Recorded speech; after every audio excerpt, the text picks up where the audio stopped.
Disse o Senhor Deus: não é bom que o homem esteja só. Far-lhe-ei uma adjutora que lhe corresponda.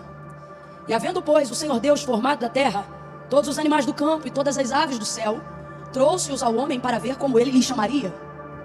E tudo o que o homem chamou a todo ser vivente, isso foi o seu nome. Assim, o homem deu nome a todos os animais domésticos, às aves do céu e a todos os animais do campo. Mas para o homem, todavia, não se achava uma adjutora que lhe correspondesse. Então, o Senhor Deus fez cair um sono pesado sobre o homem, e este adormeceu. E tomou então uma das suas costelas e fechou a carne em seu lugar. E da costela que o Senhor Deus tomou do homem, formou a mulher e trouxe ao homem. E disse o homem: esta é agora osso dos meus ossos e carne da minha carne. Ela será chamada mulher, porquanto do homem foi tomada. E você diga amém. Amém, glória a Deus. A narrativa que nós acabamos de fazer menção no livro do Gênesis, ele não é apenas o texto áureo para poder separar na Bíblia macho e fêmea, ou o texto áureo da base conjugal, da base do casamento. Preciso que você amplie um pouco mais os seus horizontes além disso. O livro do Gênesis, na verdade, é a narrativa do princípio de todas as coisas. Uma narrativa essa que não se destina apenas a trazer os fatos de como as coisas se deram, mas a compartilhar conosco, através de como as coisas se deram, qual é a intenção de Deus para com a terra, qual é a intenção de Deus para com a humanidade, através de Adão, o primeiro homem criado. Então, quando você olha para o livro do Gênesis, você não pode acreditar somente que está diante de uma história compactada sobre a criação, mas, de fato, como a narrativa se apresenta, o princípio de todas as coisas. Princípio esse que não fala só do começo de todas as coisas, mas fala quais são os princípios que Deus estabeleceu para a humanidade quando criou todas essas coisas. Princípios esses que não foram mudados em Cristo. Princípios estes que não se romperam por causa da ministração da nova aliança. Pelo contrário, no primeiro sermão de Jesus, é tão bom que ele mesmo olha para a obra da criação e ao término de cada etapa do processo da criação, ele avalia seu próprio trabalho e diz: é bom.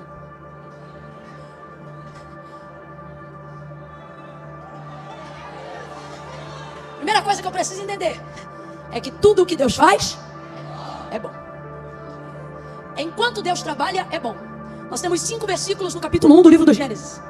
Quando a terra era sem forma e vazia, e o Espírito de Deus se movia sobre a face das águas. O Espírito de Deus, não é do Satanás não, de Deus.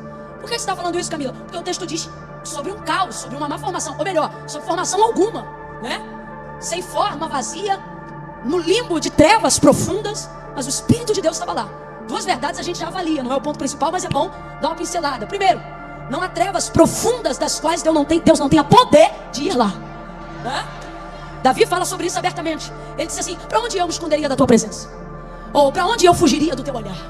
Se eu colocar a minha cama no mais profundo... E alguém diz: rapaz, você está disponível para ser quebrado, por que não quebra? Se ele é tão fraquinho, por que eu não piso? Se ele é tão pequeno, por que eu não mato? Ela serve o Deus dela com adoração, eu sirvo o meu Deus com sangue. Por que ela não morre? Alguém diz: botou o nome dela na boca do sapo. Você tem que dizer: coitado do sapo. Por quê? Porque ele está morto, mas sobre mim tem uma palavra. Estou vivo.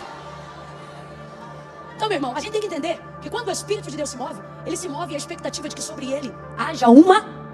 Por isso que crente tem que ter palavra de Deus na boca. Tem que manifestar a palavra. Menos eu penso e mais o que a Bíblia diz, que a palavra de Deus diz. Sabe como é que os profetas recebiam vitória em dias difíceis? Os pais na fé. Lembre-se de suas orações. Relembre aí agora como é que eles oravam. Lembre de Abraão falando com Deus. Ele olhava para o Senhor em oração e ele dizia: porque tu disseste. Que é isso, Camila? Jogar Deus na cara? Não. Jogar na cara de Deus? Não, eu só estou lançando sobre ele a sua. A gente só quer orar sobre coisas nossas. O Senhor está dizendo: eu não reajo a você, eu reajo a minha. Porque eu já ouvi que Deus é fiel e não pode negar-se a si mesmo. Exatamente, não é sobre você, é sobre a sua. Essa palavra não volta vazia, antes vai, faz aquilo que lhe apraz. Disse Deus: haja luz e houve luz. Eu tenho visto as pessoas deixarem de viver uma vida de plenitude, de contentamento, de fartura, de alegria, de justiça, de provisão no reino de Deus, porque com o passar do tempo elas desenvolveram a ideia de que a fé delas dá para Deus poder para fazer coisas. Ouça, não é que não tem fé, mas é que usa a fé como mola propulsora para dar para Deus poder de fazer coisas. Deus não precisa da minha fé para ter poder de fazer coisas. Não, Camila, não. Com todo respeito a você e a sua fé, Deus não depende da sua fé para nada. Quando você crê, Deus é. E se você é ateu, Deus continua sendo. Quando você crê, Deus pode. E se você é incrédulo, Deus continua podendo. Se você acredita, Deus faz. Se você não acredita, Deus também, na vida de outra pessoa, mas faz. Porque a minha fé não dá para Deus o poder de fazer nada. Por exemplo, estamos falando dos princípios de Deus. Gênesis capítulo de número 1, aonde você vê manifestação de fé para a execução ou para a manifestação da criação em Gênesis 1. Fala para mim quando o texto diz assim: e disse Deus, haja luz, quem foi que disse? Tá ligado? Quando o texto diz, e disse Deus, haja luz, quem foi que disse? Eu creio. Ninguém, vamos ser honestos. Não fala o que eu quero ouvir, não fala o que está escrito. Há manifestação de fé para a criação de Gênesis 1? Não. Porque a Bíblia é fiel e a carta aos Hebreus diz: porque céus e terra não foram feitos de prova aparente do que se vê, mas foram criados pelo poder da fé? Não, pelo poder da sua palavra. Camila, você está dizendo que eu não tenho fé, que eu não tenho que ter fé? Não, eu só estou dizendo que você tem que colocar fé no lugar certo. Sua expectativa tem que estar na palavra que Deus liberou sobre você, tem que estar no Deus que liberou a sua palavra. Só para a gente ratificar, não é o principal, não vou me reter aqui, mas alguém precisa dessa libertação de conhecimento para receber o restante. Jesus chega na casa de Marta 4 dias depois da morte de Lázaro. Ele já havia dito para os discípulos quando o incentivaram a ir até a sepultura ou até Betânia: Lázaro, nosso amigo, dorme, mas eu vou despertá-lo. Como da última vez que os discípulos tinham saído de lá, saíram quase que a pedrada e a paulada, não queriam voltar. Então disseram: Jesus, se dorme, deixa ele descansar. A gente é demais. Aí Jesus fala categoricamente, abertamente, porque eles não entenderam. Ele diz assim: Lázaro está morto, mas eu vou ressuscitar. Quando Jesus diz eu vou fazer, irmão, considere. Então vamos lá. Jesus dependeu do ânimo dos discípulos para ressuscitar Lázaro? Não, ele disse: ele está morto, mas eu vou. Ele não disse João vai, ele não disse Pedro vai, ele disse eu vou. Se vocês não forem, eu vou. Se vocês não crerem, eu vou. Se vocês apoiarem, eu vou. Se vocês não apanharem, eu vou. Eu vou. Mas ele incentiva os discípulos. Ele diz: olha, mas eu não fui até agora, para que o meu Pai seja glorificado. Jesus anima eles. Aí eles vão todos. Quando Marta fica sabendo, Marta é uma mulher bem formada, que Jesus está chegando e encontra ele do lado de fora da porta da aldeia de Betânia, e já responsabiliza ele pela morte de Lázaro. Se tu estivesses aqui, o meu irmão não teria morrido. Conjugação verbal de Marta está no tempo passado. Vamos lá, gente, preciso saber que você está comigo. Conjugação verbal do tempo de Marta está no... Se tu estivesses aqui, meu irmão não teria morrido. Eu costumo dizer que se no obituário de Lázaro, o campo, causa da morte, fosse preenchido por Marta, ela diria: ausência de Jesus. Ela responsabilizou ele pela morte de Lázaro. Se tu estivesses aqui, meu irmão não teria morrido. Aí Jesus não depende de Marta para ressuscitar Lázaro, porque antes mesmo de sair de onde estava, ele disse: eu vou ressuscitar Lázaro. Mas ele não vai para a sepultura sem antes dialogar com Marta. Podia ter deixado ela falando sozinha, mas não. Ele vai lá corrigir o tempo verbal de sua fé. Ele chega para Marta e diz: Marta, teu irmão vai ressuscitar. Aí o que Marta faz? Pega a fé do passado e joga no futuro. E fica Jesus lá corrigindo a fé dela. Por quê? Porque fé no passado não muda.